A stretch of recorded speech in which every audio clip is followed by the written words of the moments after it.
1982 మార్చి 29న party పెట్టినప్పటి నుంచి ఈ రోజు వరకు కూడా మా పార్టీని దెబ్బతీయాలని, తెలుగుదేశం పార్టీని దెబ్బతీయాలని నీలాంటి చవటలు, దద్దమ్మలు, లఫంగిలు ఏ పేర్లైతే వాళ్ళ ముద్దు పేర్లు నువ్వు పెట్టుకున్నావో చాలామంది మాట్లాడారు. ఇవన్నీ ఈ భాష చాలామంది మాట్లాడారు.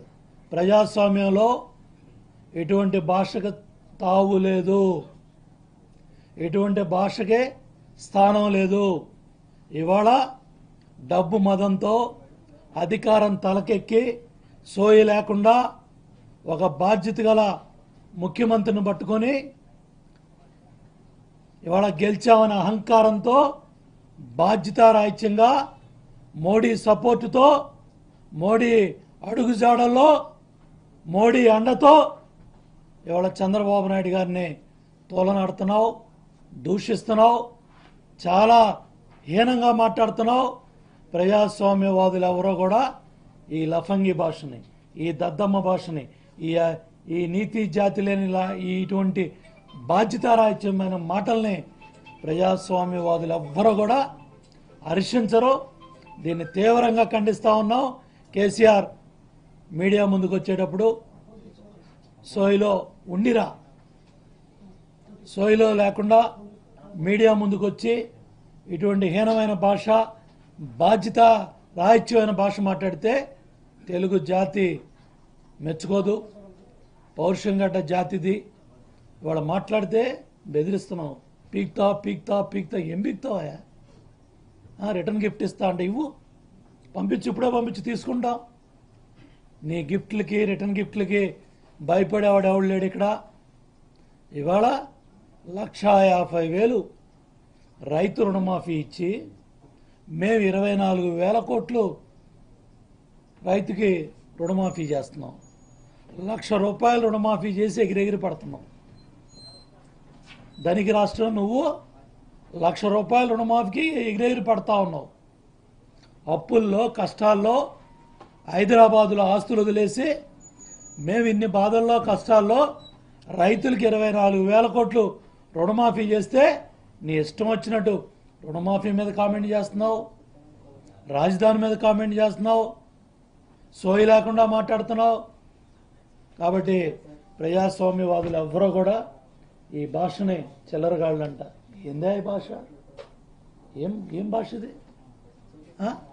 ఒక ముఖ్యమంత్రిగా ఉండి కేసీఆర్ గారు ఎవరన్నా హర్షిస్తారా ఈ భాషని? నీ ముద్దు పేర్లన్నీ, నీకు ఇష్టమైన భాష అంతా ఇవాళ నువ్వే నీ మీద ప్రయోగం చేసుకున్నావు కేసీఆర్ గారు. ఇది బాధ్యతారాహిత్యం, ఇది కరెక్ట్ కాదు. నీకు ఇవాళ నువ్వు చేసిన పోలింగ్ అక్రమాలన్నీ కూడా బట్టబయలవుతాయి. ఇవాళ ఏదో విర్రవీగుతున్నావు, రంకు బొంకు రాజకీయాల్లో బయటకు వస్తాయి.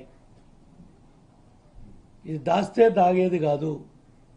నీ పోలింగ్ అక్రమాలు కానీ, తీసేసిన లక్షలాది ఓట్లు కానీ, లేకపోతే నువ్వు చేసిన పోలింగ్ అక్రమాలన్నీ కూడా పార్లమెంట్ ఎన్నికలతో ఈ పాపాలన్నీ పండుతాయి.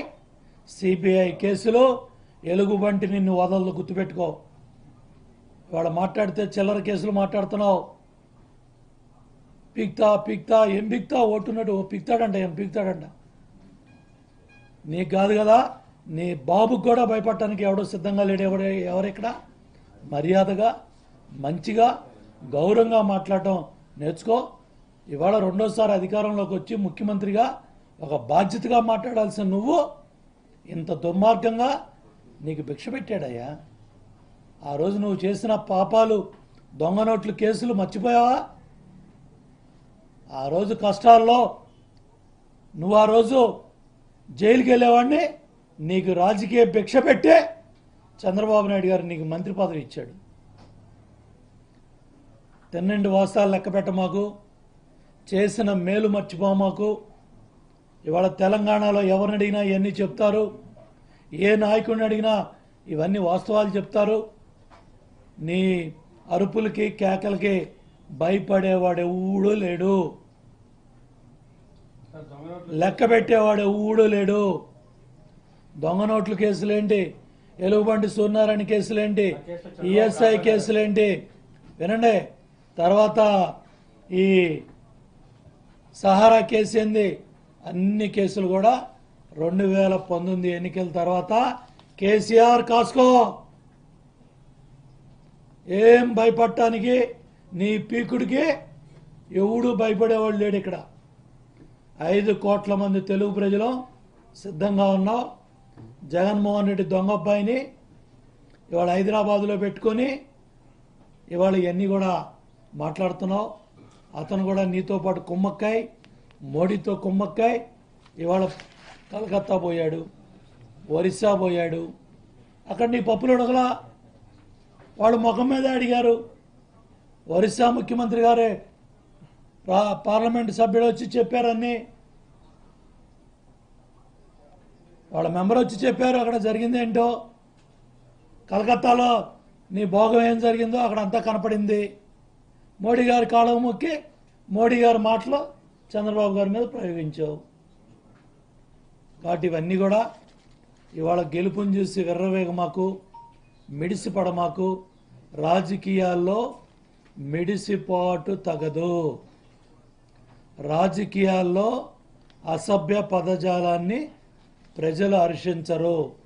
మా నాయకుడి కూడా 20 ఏళ్ల రాజకీయాల్లో మాకు స్పష్టంగా నిబద్ధతతో మాట్లాడమన్నాడు తప్ప నీలాంటి ఈ లఫంగి భాషనే వాడమని ఎప్పుడూ చెప్పలేదు. ఇవాళ నువ్వు మాట్లాడిన భాష అంతా అది నీకే దక్కుతుంది. నీ మాటలు నీకు అప్పచెప్పటానికే, నీ మాటలు నీకు చెప్పడానికే కేసీఆర్ గారు ఇవన్నీ తెలియజేస్తా ఉన్నాను. ఇవాళ గెలిచి నువ్వు క్యాబినెట్ పెట్టుకోలేక, క్యాబినెట్ ఏడవలేక, క్యాబినెట్ వేయటం చేతకాక అసమర్థుడివై నువ్వు ఇవాళ సోయి లేకుండా మాట్లాడుతున్నావు. నీకు దమ్ముంటే, ధైర్యం ఉంటే క్యాబినెట్ వేసేవాడి. ఇంత పిరికి బంధం నువ్వు పెద్ద పోటీగాడు మమ్మల్ని పొడుస్తావు. నీకు మేము భయపడాలి. ఆ రోజు నక్సలైట్లు భయపడి విజయవాడలో వచ్చి దాక్కున్నావు. కేసీఆర్ మర్చిపోతే ఎట్లా? ఆటో నగర్లో ఒక లారీ తిప్పుకుంటానన్నావు, మర్చిపోయావా కేసీఆర్? బెజవాడ రోడ్లలో బెజవాడ వచ్చి దాక్కున్నావు. ఇవాళ కాలం కలిసి వచ్చింది, 2వ సారి ముఖ్యమంత్రి అయ్యావు. మిడిసిపాటు ఎందుకు? కాబట్టి ఇది ప్రజాస్వామ్యంలో కరెక్ట్ కాదు. నీకు చేతనైతే దమ్ముగా, ధైర్యంగా ఓ రాజకీయ పార్టీగా తెలంగాణలో ఫైట్ చేశాము. 2 సీట్లు వచ్చాయి. దేశాన్నేలే బీజేపీ పార్టీకి 2 ఎంపీలు కదా వచ్చింది. ఇవాళ వాజ్పేయి గారు ప్రధానమంత్రి కాకముందు బీజేపీ పార్టీకి 2 పార్లమెంట్ సీట్లు వచ్చాయి. దేశాన్ని ఆడలేదా? ఎందుకు మిడిసిపాటు? 5 ఏళ్ళు ఇలా తిరిగి వస్తాయి కేసీఆర్. సంవత్సరంలో పార్లమెంట్లో 6 నెలల్లో 3 నెలల్లో పార్లమెంట్ ఎన్నికలు అవుతాయి. చుక్కలు చూపిస్తాం, చుక్కలు కనపడతాయి. జాగ్రత్త. ఒళ్ళు దగ్గర పెట్టుకు మాట్లాడాలి. ఎవరు మాట్లాడినా సోయిలో ఉండి మాట్లాడాలి. కాబట్టి అసభ్యమైన పదజాలం కానీ ప్రజాస్వామ్యంలో ఎవరో హర్షించరో. ఇవన్నీ కూడా నీకే వర్తిస్తాయని కేసీఆర్ గారికి హితవు చెబుతున్నాను.